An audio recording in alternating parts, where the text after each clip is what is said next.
Bismillahirrahmanirrahim. Assalamualaikum warahmatullahi taala wabarakatuh. Salam sejahtera dan selamat petang kepada seluruh rakyat Malaysia.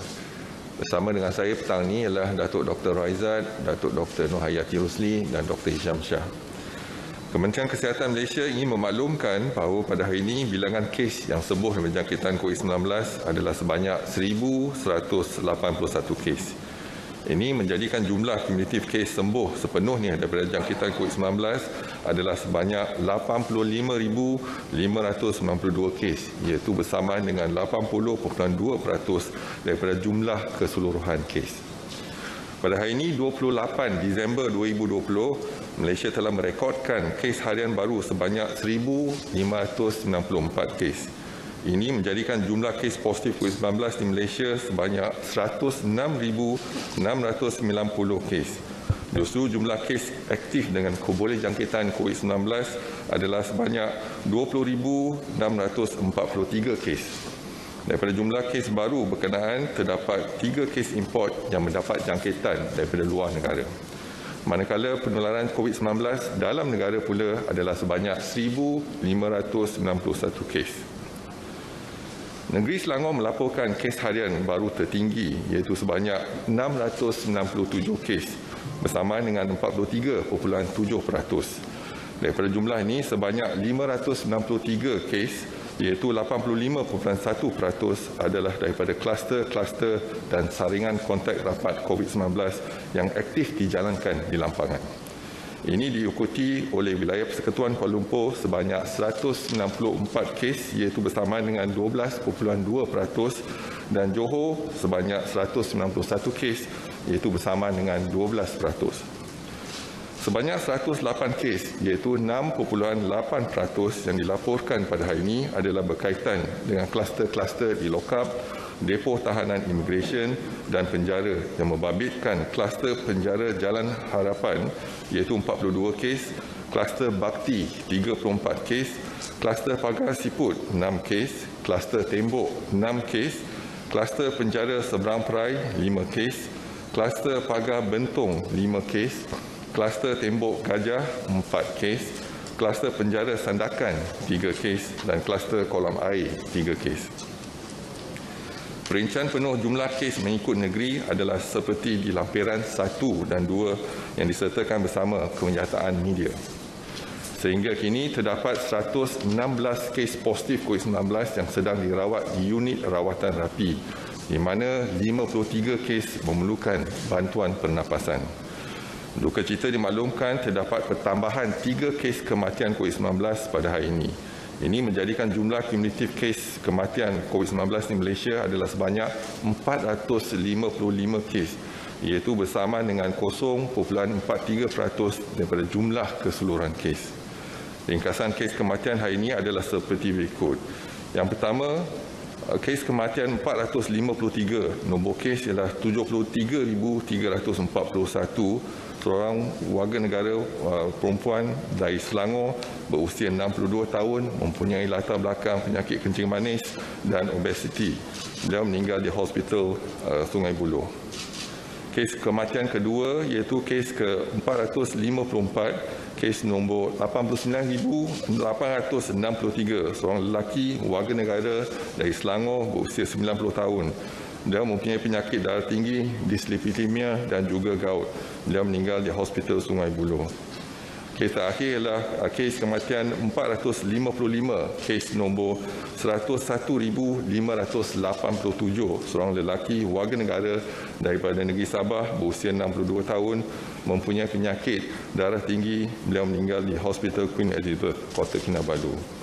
Kementerian Kesihatan mengucapkan takziah kepada semua ahli keluarga mereka. Ingin maklumkan Kementerian Kesihatan telah pun mengenal pasti 5 kes baru pada hari ini. Iaitu kes yang pertama, kluster yang pertama ialah kluster tapak bina Jalan Gadang. Kluster tempat kerja ini melibatkan daerah lembah pantai dan ceras di wilayah Persekutuan Kuala Lumpur. Kes-kes bagi kluster ini telah dilaporkan positif COVID-19 bermula pada 13 Disember 2020 melalui saringan bersasar di sebuah tapak binaan. Sehingga 28 Disember 2020, sejumlah 375 individu telah disaring, di mana 13 kes telah dikesan positif COVID-19. Kluster yang kedua ialah kluster Menara Sari. Kluster tempat kerja ini melibatkan daerah Ceras, Kepong, Lembah Pantai dan Titi Wangsa di wilayah Persekutuan Kuala Lumpur serta daerah Kerian di Perak. Kes indeks baik kluster ini iaitu kes ke-99,803 telah dilaporkan positif COVID-19 pada 24 Disember 2020 melalui saringan individu bergejala. Sehingga 28 Disember, sejumlah 51 individu telah disaring di mana 14 kes telah dikesan positif. Kluster yang ketiga ialah kluster Bukit Pasir. Kluster tempat kerja ini melibatkan daerah Muar di Johor. Kes indeks baik kluster ini iaitu kes ke-100,103 telah dilaporkan positif pada 24 Disember melalui saringan individu berjala. Sehingga 28 Disember, sejumlah 14 individu telah disaring di mana 9 kes positif telah dikesan. Kluster yang keempat ialah kluster Pintu Geng. Kluster ini melibatkan daerah Kota Baru di Kelantan iaitu kluster komuniti. Kes indeks baik kluster ini iaitu kes ke-101,557 telah dilaporkan positif pada 25 Disember melalui saringan individu bergejala. Sehingga 28 Disember, sejumlah 130 individu telah disaring di mana 21 kes telah dikesan positif. Kluster yang terakhir adalah kluster Putra 15. Kluster tempat kerja ini melibatkan wilayah Persekutuan Putrajaya. Kes indeks di bagi kluster ini iaitu kes ke-103,898 telah dilaporkan positif pada 26 Disember melalui saringan individu bergejala. Sehingga 28 Disember 2020, sejumlah 31 individu telah disaring di mana 8 kes telah dikesan positif. Kementerian Kesihatan ingin menasihati orang ramai agar terus patuhi saranan serta nasihat-nasihat kesihatan yang sering ditekankan. Elakkan 3S iaitu elakkan kawasan yang sesak, elakkan kawasan yang sempit dan elak sembang dengan jarak yang dekat. Amalkan 3W iaitu amalan wash, wear dan warn. Patuhilah kepada SOP sebagai norma baru. Kementerian akan terus memantau perkembangan kejadian di dalam negara dan juga luar negara melalui maklumat yang diperolehi daripada WHO. Orang ramai akan sentiasa dimaklumkan sebarang perkembangan terkini dan kementerian akan memastikan langkah pencegahan dan kawalan yang sewajarnya akan dilaksanakan. Seterusnya diperhatikan kepada modeling kes seharian COVID-19 dan ramalan kes dari 12 September sehingga 31 Disember 2020. Semalam kes yang dilaporkan adalah 1,196 iaitu kadar kebolehjangkitan RT ataupun R0 adalah 1.06. Hari ini kes yang dilaporkan adalah 1,564, masih di bawah RT ataupun R0 1.1, iaitu jangkaan kes untuk 1.1 ialah 1,814. Kita masih bertahan iaitu RT ataupun R0 lebih kurang 1. Dan matlamat utama kita ialah untuk menurunkan R0 ini kepada 0.5 ataupun 0.4, barulah kita dapat melandaikan lengkuk. Laporan penggembara dan pemasautin tetap Malaysia yang pulang luar negara dari 3 April sehingga 28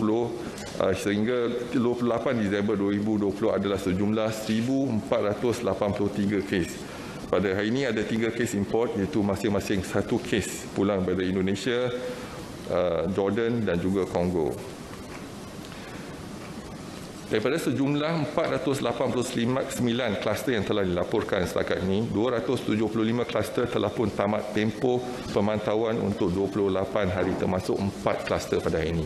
Kluster yang pertama yang telah tamat ialah kluster Tamar iaitu di Petaling, Selangor melibatkan 20 kes, semua bukan warga negara dan tiada kes kematian.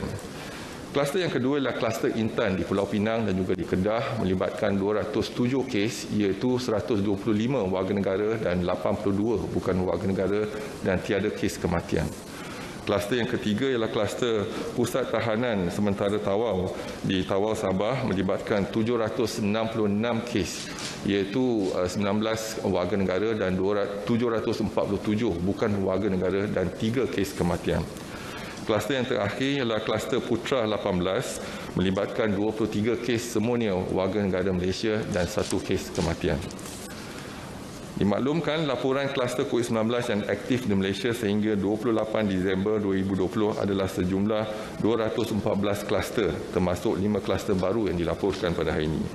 Daripada sejumlah 214 kluster, 54 kluster aktif ada pertambahan kes dan 160 kluster aktif tiada pertambahan kes. Kita mula dengan kluster yang pertama ialah kluster hentian. Masih ada pertambahan kes baru iaitu 261.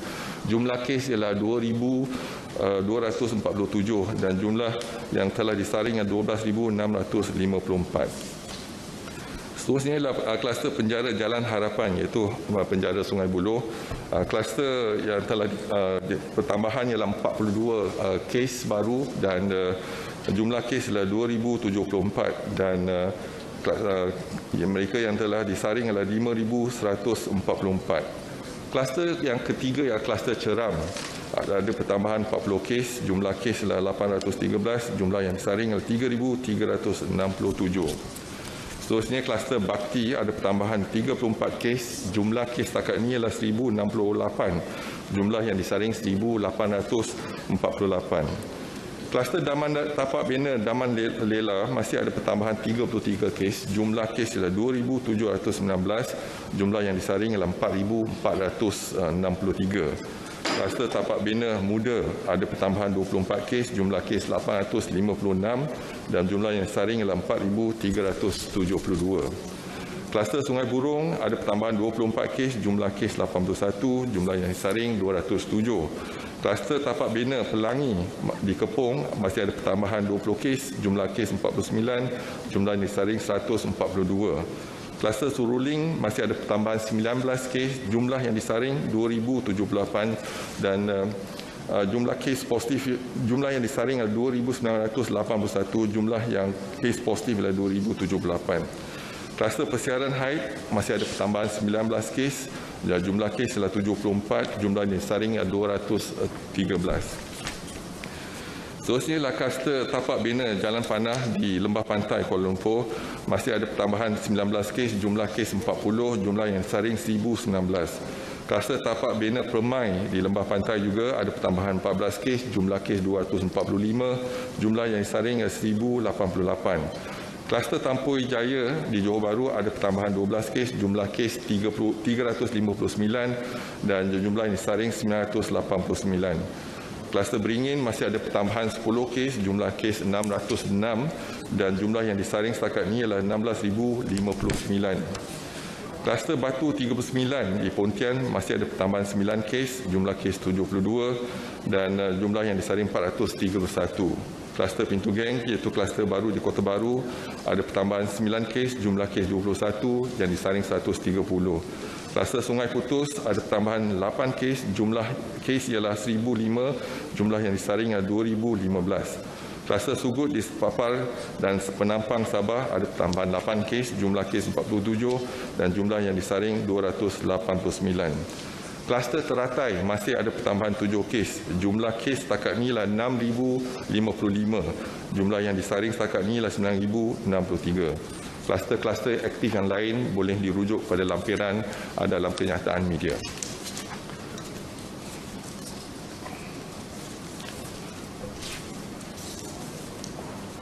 Seterusnya dimaklumkan laporan kapasiti harian 63 makmal COVID-19 di seluruh negara yang menjalankan RT-PCR pada 27 Disember adalah sejumlah 59,555. Semalam kita berjaya menjalankan 19,794 ujian RT-PCR bersama dengan 33%. Juga dimaklumkan laporan kapasiti harian 4 makmal COVID-19 di negeri Sabah yang menjalankan ujian RT-PCR pada 27 Disember adalah sejumlah 2,750. Semalam negeri Sabah berjaya menjalankan 1,758 ujian RT-PCR bersama dengan 64%. Seterusnya laporan sampel ujian RT-PCR dari negeri Sabah dan Labuan yang dihantar ke Semenanjung melalui TUDM dan pos laju dari 15 Oktober hingga 27 Disember adalah sejumlah 95,592 sampel, iaitu di negeri Sabah ialah 69,523 sampel dan wilayah Persekutuan Labuan ialah 26,069 sampel. Seterusnya dimaklumkan laporan jumlah kumulatif ujian RTK antigen untuk seluruh negara setakat 27 Disember adalah sejumlah 816,876 ujian RTK antigen. Daripada jumlah tersebut, 15,884 adalah positif COVID-19 iaitu bersama dengan 1.9%. Juga dimaklumkan laporan jumlah kumulatif ujian RTK antigen untuk negeri Sabah sahaja setakat 27 Disember adalah sejumlah 281,352 ujian. Daripada jumlah tersebut, 10,937 ujian adalah positif iaitu bersama dengan 3.9%. Jadi pada kesimpulan pada hari ini, 1,594 kes telah dilaporkan dengan 3 kes kematian, 3 kes import dan 5 kluster baru dan 4 kluster telah tamat tempoh pemantauan dan pengawasan untuk 28 hari. Saya buka kepada sebarang pertanyaan, dipersilakan. Tan Sri, my first question, looking at the number of daily cases with over 20,000 active cases, what is our breaking point and what is the current bed occupancy rate? And based on your projection, when can we expect better days given our current situation? And secondly, we'd like to know if you're aware of a WhatsApp of a list of COVID cases in different areas. Okay, yes, we can actually check through MySejahtera, but what is your advice to the public when receiving such information from unofficial sources? Thank you. All right, thank you. I think there's a lot of questions regards to in terms of the capacity of a PKRC. I made a statement that there's a delay in terms of transferring patients from at home to the hospital. The capacity, our capacity at the moment, screening hospital 120, treating hospital 50, total lab that we have 63. With a capacity of 59,555 for RT-PCR. And in terms of RTK antigen, we have a procure by SOCSO, for example, we have got more than 1 million test kits now to do the testing. And hospital beds available, 6,555 beds. Low-risk quarantine center, 22,145 beds. ICU beds, 474. Ventilators, 1,581. Total beds, hospital, ICU and PKRC, 28,674. And nationwide, if you look into our cumulative data for COVID-19, we have 3,046 patients at the moment. That means 50% capacity has been filled. And for ICU, at the moment, we have 184 patients and 39% has been filled.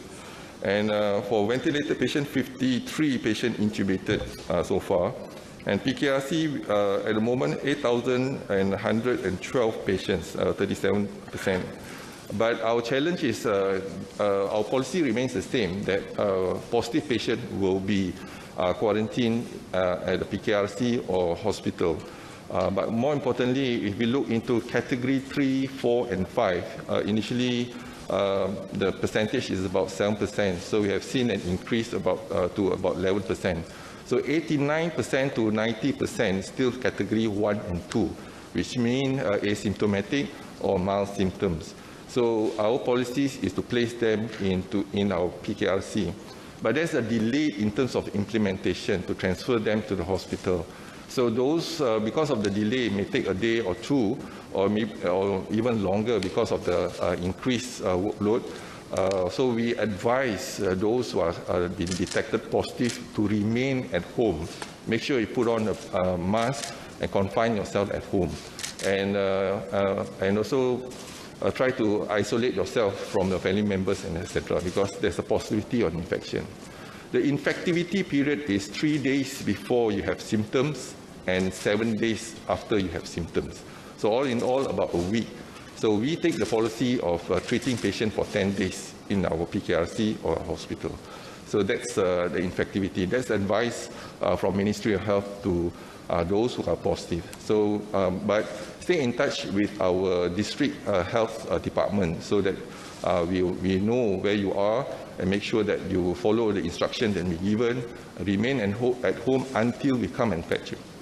Pick you up from the home to the hospital.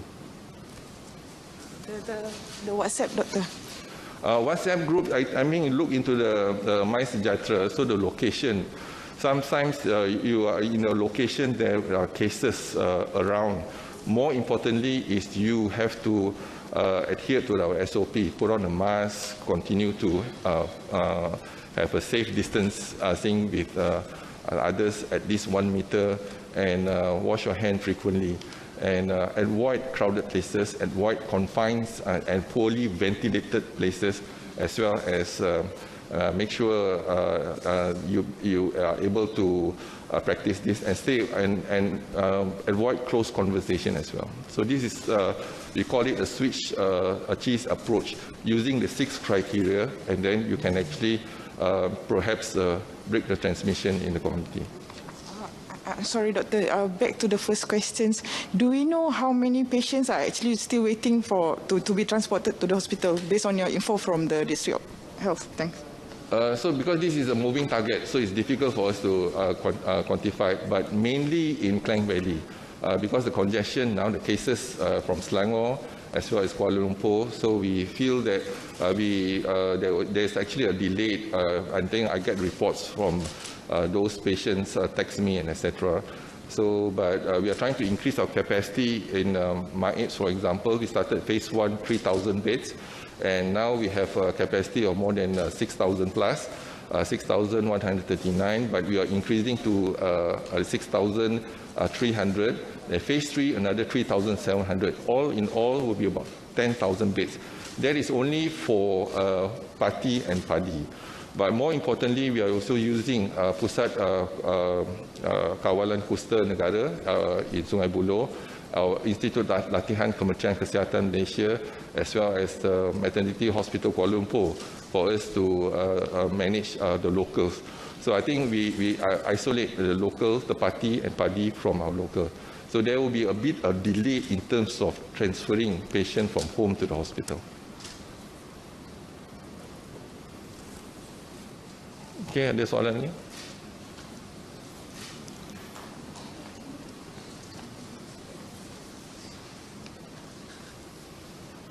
Good evening, Dr. Hisham.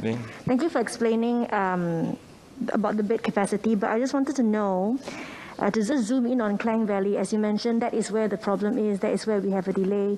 In the 2 COVID hospitals in the Klang Valley, which is a hospital Sungai Buloh and HKL, are we actually at full capacity, or what is the issue? Because I think there's some concern about that, whether we have actually passed the healthcare capacity line in Klang Valley. That's the first question. And now that you have, there's this, is this a new policy with the home quarantine for the asymptomatic cases until, the ambulance comes? I think there has been some calls for a more specific SOP, because this is the first time, I think, in Peninsula at least, that we see positive cases actually not being sent to the hospital straight away, but, kept at home. So, is there some specific SOPs about that?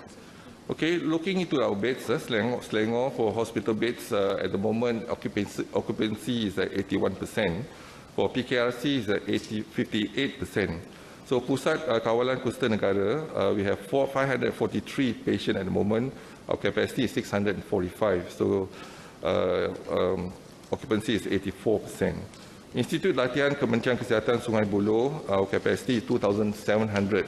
Now occupied is 1,918, say 71%. So MyAIDS, we have 6,640. Occupancy now is rate 3,333. So total, we still have the capacity, but the delay now is actually to transfer the patient from the home to the hospital. So we advise those who are positive to remain at home. And confine themselves and wait until our district state hospitals come and fetch them and then to pick them up to the hospital. So for Wilayah Persekutuan, Kuala Lumpur, HKL, we have 648 beds. Occupancy is 339. So we still, so total is 52%. And we still have 230 beds in the hospital rehab Ceras. So our capacity is still there. But certainly we have not changed our policy. Dasar kita masih sama, iaitu akan kuarantinkan pesakit-pesakit yang positif di PKRC ataupun di hospital. Tetapi kita sedang mempertimbangkan iaitu sama ada boleh tak kita kuarantinkan pesakit yang positif di rumah. Kalau kita nak laksanakan, iaitu ada beberapa kriteria yang kita kena patuhi. Yang pertama, kita kena lihat ataupun nilai iaitu kesesuaian rumah dan juga bilik dan bilik air dan sebagainya.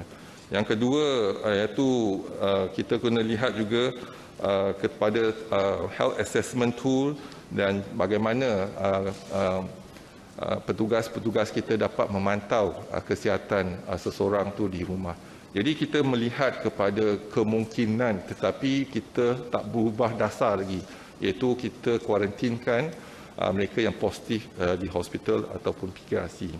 Kita juga melihat kepada kemungkinan peningkatan kes dan menggunakan asrama, majikan dan sebagainya untuk kita menggunakan sebagai tempat kuarantin. Dan kita dah laksanakan iaitu menggunakan Akta 342 iaitu Seksyen 11(3)C di mana kita menggunakan asrama untuk kuarantinkan kes yang positif tahap 1 dan kes yang positif tahap 2 yang ada gejala ringan.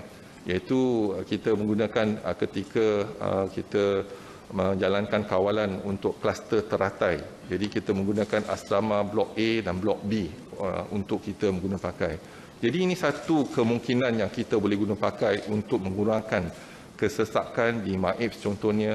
Tetapi majikan ada iaitu penempatan ataupun kesesuaian dalam melaksanakan ataupun penginapan yang dihaskan untuk pekerja-pekerja mereka.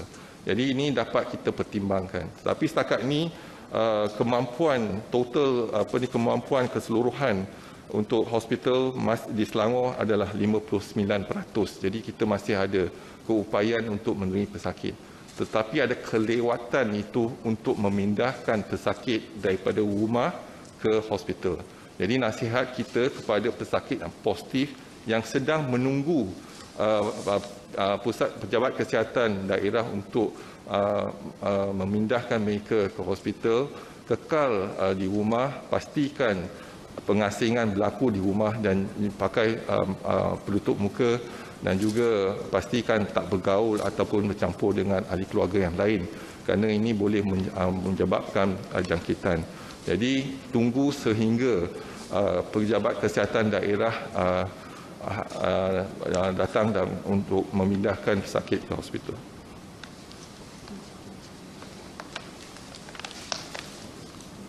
Just a follow up on that.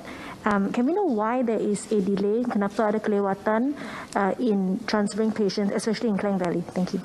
Kelewatan berlaku sebab peningkatan pesakit-pesakit yang positif telah dikesan, iaitu bila peningkatan pesakit, jadi mungkin dari segi logistik untuk menghantar pesakit daripada rumah kepada hospital. Tadi tumpuan kita yang utama ialah kita melihat pada kumpulan. Katalah dari kumpulan pekerja asing, warga asing contohnya, itu kita boleh hantar bas dan sebagainya untuk melihat pada kumpulan tersebut dan pindahkan mereka ke MAIPS. Tetapi untuk individu satu-satu kawasan, jadi mungkin mengambil masa untuk kita memindahkan mereka daripada rumah ke pusat kuarantin. Dan pusat kuarantin ialah di Selangor ialah ILKKM ataupun PKKN. Ataupun kalau di Selangor, di Kuala Lumpur ialah di HKL dan juga HRC. Ini tempat-tempat yang telah dikenal pasti. Keupayaan masih ada lagi untuk menampung pesakit, tetapi kita lihat kepada logistik untuk memindahkan mereka daripada rumah ke hospital.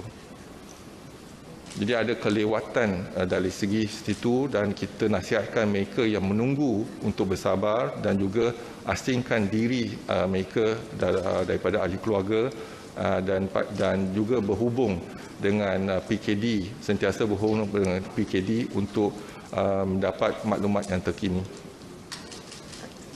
Assalamualaikum Tan Sri. Salam. Bila ada satu soalan di sini Tan Sri. Jadi Malaysia merekodkan kes pertama COVID-19 pada penghujung Januari lalu dan hampir setahun negara dilanda pandemik ini, boleh dilihat masih belum ada tanda-tanda kita menang meskipun pernah 3 kali kita mencatatkan sifar kes penularan tempatan.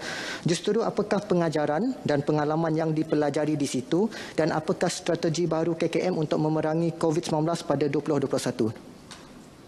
Terima kasih atas soalan tersebut. Jadi dalam tempoh setahun kita banyak belajar untuk mengawal dan juga mencegah penyakit COVID-19 ni.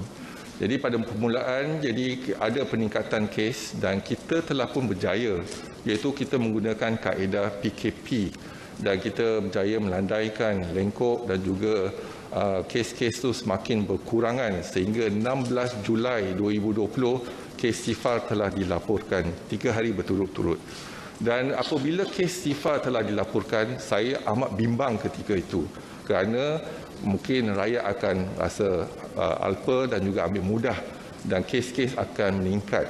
Dan pada bulan Ogos saya telah pun memperingatkan, iaitu kita jangkakan kes akan meningkat pada bulan Disember, iaitu mungkin yang pertama ialah mutasi virus tersebut. Hari ini kita dapati kita ada 2 mutasi di negara kita, iaitu D614G dan juga A701V, dan juga sekarang mutasi telah dikesan di United Kingdom. Yang kedua ialah kita lihat kes jangkitan itu semakin berlaku di negara lain pun, iaitu ketika musim sejuk, dan ada kemungkinan akan meningkat di negara kita. Yang paling penting ialah kepatuhan kepada SOP. Jadi kalau rakyat Malaysia boleh patuh kepada SOP, itulah kita mungkin boleh membendung penularan jangkitan COVID-19. Tetapi dari pelajaran kita kita lihat pada pengalaman kita melaksanakan PKP, berjaya dari segi keseluruh kesihatan, tetapi impak ekonomi yang amat tinggi sekali.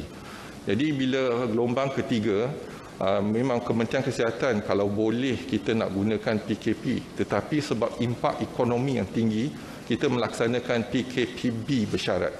Dan PKPB bersyarat telah pun berjaya. Kalau kita tak laksanakan PKPB bersyarat, kita jangkakan modeling kita ada 4 juta penduduk Malaysia akan dijangkiti. Dan hari ini kita lihat lebih kurang 106,000 kes telah dilaporkan. Jadi yang pertama. Yang kedua sekarang ni kita juga imbangkan, iaitu dari segi life and livelihood kedua-dua ni. Jadi mungkin kerajaan telah beri sedikit kelonggaran untuk kita, tetapi ambillah peluang kelonggaran ni untuk pematuhan yang tinggi. Jadi kita syorkan untuk setiap individu untuk patuh kepada SOP. Kalau kita patuh kepada SOP menggunakan kaedah ataupun model Swiss cheese, iaitu 6 kriteria yang digunakan pakai, kita boleh putuskan penularan jangkitan COVID-19. Tetapi masalah dia ialah kalau tidak ada kepatuhan. Inilah masalah dia. Kalau tidak ada kepatuhan, maka penularan akan berlaku. Setakat ini sejak 7 Disember sehingga 28 Disember, tempoh 3 minggu kita lihat, kita masih bertahan, iaitu keboleh jangkitan masih bertahan dengan kadar 1.0. Jadi sekarang ini mungkin tindakan yang seterusnya yang kita akan jalankan ialah untuk melindungi, iaitu kumpulan yang rentan, melindungi iaitu mukim, melindungi ataupun daerah dan juga negeri. Contohnya negeri Sarawak contohnya sekarang ini. Negeri Sarawak telah mencapai satu R0 ataupun RT yang amat berangsangkan, iaitu lebih kurang pada 0.4 dan kes-kes terkawal. Dan mereka yang balik untuk Christmas, orang Sarawak yang balik ke Christmas ataupun cuti, mereka kena patuh iaitu dengan kuarantin tempoh 10 hari. Dan ini kawalan yang telah diperkenalkan di negeri Sarawak, dan juga dia memperketatkan kawalan sepadan daripada jalan-jalan tikus daripada mereka yang daripada luar negara ataupun dari Indonesia atau yang menyeberang. Jadi kalau mereka melindungi negeri mereka, jadi inilah satu kaedah yang terbaik yang kita rasa dalam komuniti tersebut, jadi jangkitan tidak berlaku. Jadi sekarang ni bukan hanya negeri Sarawak, mungkin negeri Perlis adalah negeri contohnya. Hari ini kita lihat jangkitan negeri Perlis kurang pada 50 kes. jumlah kumulatif untuk tempoh setahun. Dan negeri Perlis kalau boleh mempertahankan iaitu jangkitan, iaitu pastikan iaitu memperketatkan kawalan sempadan, dan mereka yang daripada luar masuk ke negeri Perlis harus disaring dan sebagainya. Hari ini negeri Terengganu melaksanakan mereka yang balik ke negeri Terengganu daripada zon merah, kita memberikan ujian COVID-19 dengan percuma. Jadi ini dapat juga mengambil tindakan-tindakan positif. Negeri Kelantan juga mereka yang kembali ke negeri Kelantan, pastikan mereka juga duduk di rumah dan juga dipakaikan gelang pink dan juga gelang hijau yang telah dilaksanakan. Jadi kita melihat kepada bagaimana kita boleh melindungi negeri-negeri yang hijau contohnya. Jadi inilah keadaan yang kita lihat. Tapi yang pastinya kalau kita nak putuskan jangkitan COVID-19 dalam negara kita, kalau semua boleh patuh pada SOP, maka kita boleh dalam tempoh 2 minggu, 3 minggu kita boleh menurunkan jumlah kes-kes yang positif. Okay, kalau tak ada lagi soalan, sekali lagi saya ingin mengingatkan diri saya sendiri dan juga orang ramai untuk kita patuh pada SOP. Kalau tak ada urusan penting di luar, pastikan kita duduk di rumah, tempat yang paling selamat sekali. Tapi kalau kita terpaksa untuk keluar daripada rumah, kita perlu dan mesti patuh pada SOP supaya kita boleh elakkan daripada dijangkiti. Kita kena jaga kita kena jaga keluarga kita kena jaga masyarakat dan juga negara kita. Sekian wabillahi taufiq wa hidayah. Assalamualaikum warahmatullahi wabarakatuh. Terima kasih.